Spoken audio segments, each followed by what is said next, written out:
The most basic way of asking for information with SQL is to use a select statement. The select keyword tells the database that we want some information returned to us. In fact, we can use it to return information that isn't even part of the database. For example, if I wanted the database engine to send me back some text, I could write select and a single quote, "Hello world," and end the line with a semicolon. If I ran this, I would get that text back, regardless of the data stored in the database. You can see that here in the result window. Try it out yourself. Anything that you put in single quotes will get returned to you as text. We can replace that statement in single quotes with some parameters that will tell the database engine to start sending us information from the database. Let's take a look at what the database looks like. I'll click on the Browse Data tab, so I can see the field names in my database across the top of this interface. And each of those field names are something I can use to ask the database for information. So if I wanted to see all of the first names in the database, I could write select first underscore name from people, the name of the table where I want to see the information from. And then I'll click to run. And the result here is a listing of every value in the first name field of my database. If I wrapped up that value in single quotes and ran it, I'd get back the text that I typed in once for each record in the table.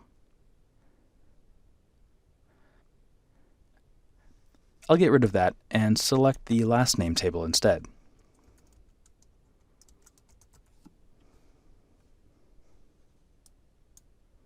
And if I wanted to, I could ask for more than one field by adding commas between the field names. Here after last name, I'll write comma and then first name. When I run that, I get two columns. Whatever order these fields are asked for in will be the order of the fields in the output. If we want to get a response that has all of the fields, instead of just listing them one by one, we can use a wildcard operator, the star or asterisk, which represents all of the fields in a given table. Using the asterisk is useful when you're exploring data, but we'll rarely use it in an app or a report because it returns a lot of information. And usually we want to do more interesting things with our data than just dump all of the information into one big result. Let's use the select statement to get a little more familiar with it. From this select star statement that I just wrote, I can see the column names in the table that I'm working with, here across the top of the results. Take a few moments and write some select statements with different field names in different orders. I'll write select first name, comma, last name, comma, company from people. Or I could change that to select company, first name, and quiz points from people. Oops, I made a typo. The database is telling me that there's no such column called quiz point, and it's right. I missed an S, and I've added that S back in, and now if I run the query, it works.